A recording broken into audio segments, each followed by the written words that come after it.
આરોપીઓને ડિસ્કાઉન્ટ આપવા માટે. કેવી રીતે?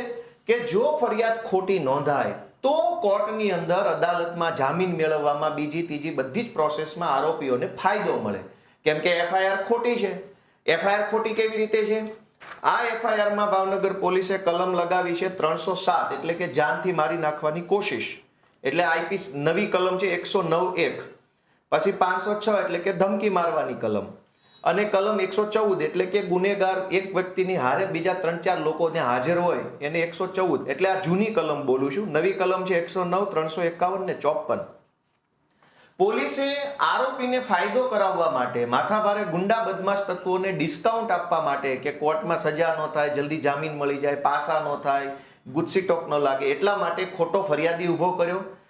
અત્યારે આ જ્યારે હું બોલું છું ત્યારે 5મી જાન્યુઆરીના રોજ, એટલે કે 1 વર્ષ લગભગ પૂરું થવા આવશે, એ જે બાપ